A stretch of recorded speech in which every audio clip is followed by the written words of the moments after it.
She said a radical Muslim is someone who prays 5 times a day, someone who believes in the word of the Quran. To alienate the Muslim community, create them as the other, and to start making over-exaggerations about these potential attacks that haven't happened just because you grew up in the Middle East and because you speak Arabic and you understand the culture and that's where you get your credibility from. I understand the culture and I speak the language too. My parents chose to come to the United States from living under military occupation in Palestine. Bismillahirrahmanirrahim. I am a Reva and I was taught how to pray Salah. That means every single time I pray, the person who taught me gets the reward. 5 times a day, from Fajr to Isha. If you want to support someone like me in learning Salah, then sponsor 10 people for just £100. Remember the Prophet, peace be upon him, said, charity does not decrease wealth. Click the button and donate now. Assalamu alaikum brothers and sisters. If you're watching this video and it's Salah time, please pause it and go pray and come back when you're done. You guys may be familiar with Bridget Gabriel, a Lebanese Christian pro-Israel Islamophobe that the Zionist propagandists like to wheel out as their token Arab that hates Muslims for simply existing, just like they do. What's interesting is this complete shill of a woman hasn't actually debated anyone of any substance. Sure, she's had a couple of appearances on Piers Morgan's show where she's been allowed to ramble Israeli lies justifying why that evil regime should genocide and starve civilians and children, but never an actual real debate, as I said. I did, however, find a clip where Bridget came up against a very articulate Palestinian American Muslim sister who absolutely wiped the floor with her. Let's take a look. 15 to 25% are radicalized. Now, not every single one of them wants to blow himself up, but they either support terrorists who want to blow themselves up, provide them with financing, provide them for money, provide them with logistical support. That statistic comes from the Israelis. Miss Gabriel speaks out of 2 sides of her mouth. I mean, first of all, she's in one breath she'll say the West must support moderate Muslims and the moderate Muslims must speak up against terrorism. And in the same breath, she'll say peaceful Muslims are irrelevant. Miss Gabriel needs to make up her mind when it comes to what is radical. She said a radical Muslim is someone who prays 5 times a day, someone who believes in the word of the Quran, which is the Muslim holy book, someone who believes the Prophet Muhammad, may peace be upon him, is a perfect man. That's basically every Muslim. So I have no idea what she means. Where is the room for moderate Islam? What I deal with as a terrorism analyst, the moderate Muslims, they can organize. Where are their collective voices? Where are the voices of the moderate Muslims speaking when girls were kidnapped by Boko Haram? There are people out there that stood up on Boko Haram, on terrorism, on 9/11. There are national Muslim organizations who continue day in and day out to put out statements. Is the media covering it? I don't have control over the media to cover these stories, and I don't have to prove to anyone that I am an American born and raised in Brooklyn, New York, and that my parents chose to come to the United States from living under military occupation in Palestine. And you talk about going into a grocery store in Arlington, Virginia, because you speak Arabic and you understand the culture and that's where you get your credibility from. I understand the culture and I speak the language too, and I've never ever walked into a grocery store or into a hookah lounge or into a community center or a mosque in this country where people were saying that they wanted to destroy America. We know what is being put out. There has been a study after study of the material that have been found. Are you a terrorism analyst on terrorism in general? What about the Las Vegas shooting, the manifestos, the Oak Creek shooting where white supremacists walked into a Gurdwara and killed 6 people? I immigrated to the United States and I continued having the Middle East as my focus. And that's what I talk about. That is something we need to discuss and deal with. Will we not look back at this era as a gross overreaction to a terrorist threat that is not there in the way you're describing it to be? The terrorist threat has been there, Brian, for years. America has been attacked by radical Islamists, whether we had a Democrat or a Republican. And by people who have twisted Christianity into their own beliefs as well. I agree with you. I agree with you. There are extremists on both sides.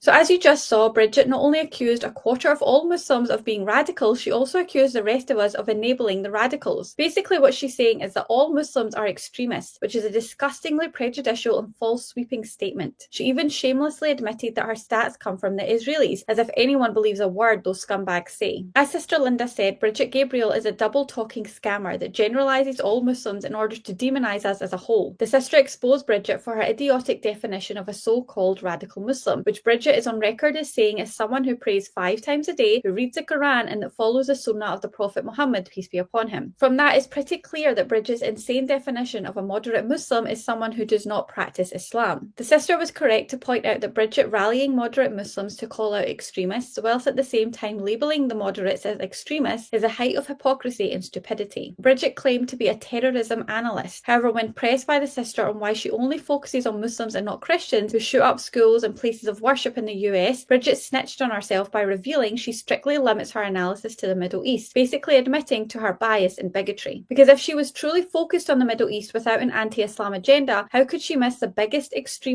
regime in the region, which is the Zionist Israeli government and the IDF? Bridget outright lied when she claimed that moderate Muslims don't call out extremists who commit atrocities, citing Boko Haram as an example. The sister responded brilliantly by pointing out that international Muslim organisations have publicly condemned acts of violence across the board from Boko Haram to 9/11. I would add even the grooming gang scandal in the UK was condemned by imams in 500 British mosques in public sermons over a decade ago. As the sister pointed out, the Western media deliberately don't report on this because they have an anti-Islam agenda. And we can trace this all back to Israeli propaganda, as the majority of the owners of these mainstream media companies are staunch Zionists. What's ironic is that Sister Linda was born in America after her parents managed to escape the actual extremism of the Israelis who occupied her homeland of Palestine. And Bridget migrated to the US from Lebanon after Israel fueled Muslim and Christian tensions there, on top of invading and committing massacres. But of course, Bridget refuses to speak about that. As Sister Linda stated, Bridget poses as a token shill, feigning credibility due to being able to speak Arabic whilst peddling anti-Muslim propaganda. But the reality is Bridget has no credibility due to her prejudicial motives, unlike Sister Linda, who also speaks Arabic and has an even deeper understanding through actual experience of Muslim Arab culture than Bridget, confirming that Bridget's labelling of everyday Muslims as being extreme is false. Bridget talked about studies to back up her Islamophobic claims, but failed to name even one of these so-called studies. But that's the tactics these Zionists use. They make wild claims with no actual evidence to back them up. Even the CNN host was shocked by Bridget's level of discrimination, calling her out as a fraud for targeting only Muslims when Christians have also committed horrific acts of extremism. And in response, Bridget folded like a cheap suit. Let's watch the next clip.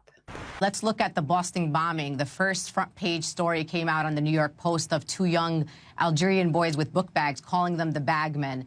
Immediately when an incident happens in this country that includes someone who just happens to be of an Arab country of origin or Muslim, we immediately start talking about terrorism and domestic terrorism. And when we have the same cases, similar cases, shootings almost every week in this country where dozens of people are being killed at the hands of guns and lax gun control, I'm more worried about getting shot by a gun or by a shooter in the U.S. than I am from a terrorist attack. The media does play a role in this, but it also gives, again, the platform to people who are pseudo-experts. And just because you grew up in the Middle East and just because you supposedly lived under a war doesn't make you a terrorism analyst. There are people who have extensive training in this area and at the same time can talk about very fringe terrorism without talking about Islam as a religion being a threat. The fastest growing religion in the country. And what Ms. Gabriel and her friends don't say is that many of the foiled plots that in this country have been foiled by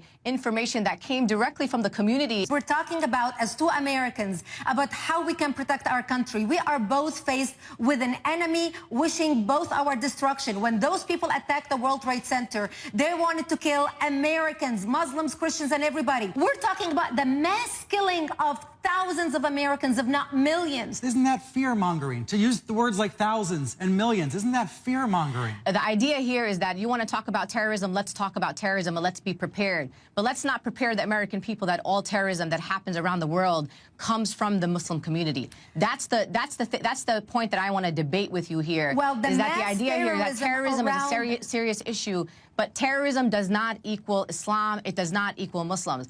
I am from New York. I live in New York. I was here in New York on 9/11, Ms. Gabriel. I understand the impact that 9/11 had on communities in New York City. I could have been in the World Trade Center. I could be dead here today. There were Muslim responders. There were Muslims. 75 Muslims died in 9/11, including a first responder, Salman Hamdani. So I want you to understand that if you want to combat terrorism, you need to work within the Muslim community. You need to make sure that we are part of that discussion. And the, quote, moderate Muslims that you're talking about, which are almost every Muslim living here in this country, need to be part of this discussion. But to alienate the Muslim community, create them as the other, and to start making over-exaggerations about these potential attacks that haven't happened is not the way that you combat terrorism in any country, and especially not here in the United States. We're talking about now Islamic terrorism. When you're watching the news this morning and you're hearing about terrorists in Syria, in Jordan, in Lebanon, in Sudan, in Nigeria, in Chad, in Libya, the radicals who want to kill us, who are using the Quran as their source and justification. As long as you clarify and you stand up and say that the fringe extremists of any faith are only a tiny minority in the larger faith, this is what we want you to talk about. When you talk about Islam and you talk about the Quran, you just got to make sure that you're being specific when you talk about terrorism of any faith.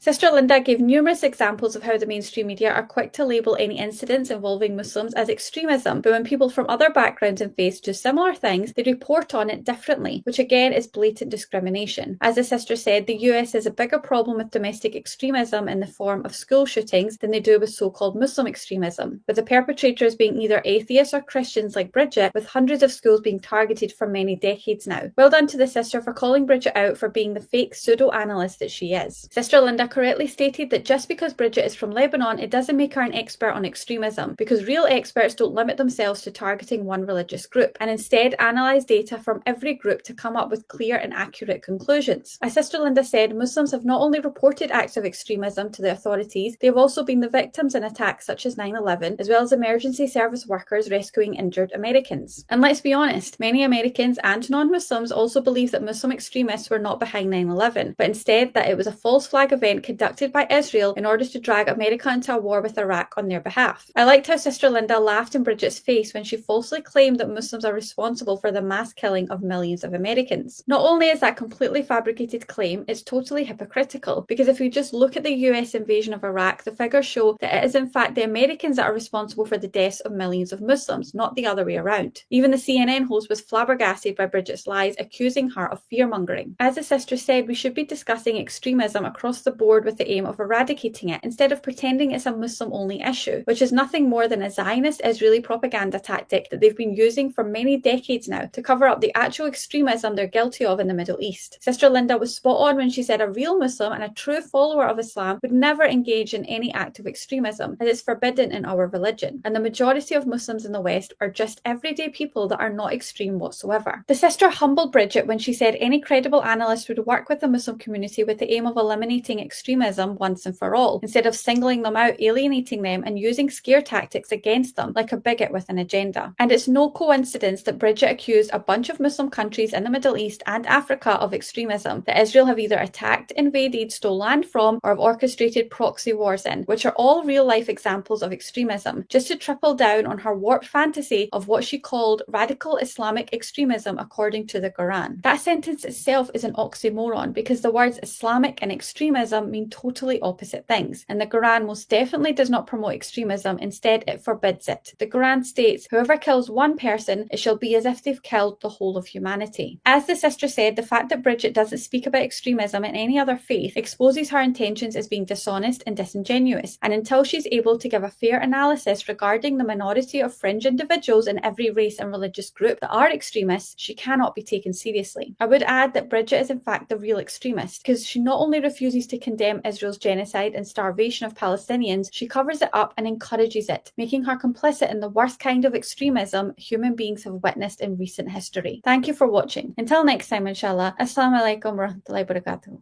Allahu Akbar, Allah.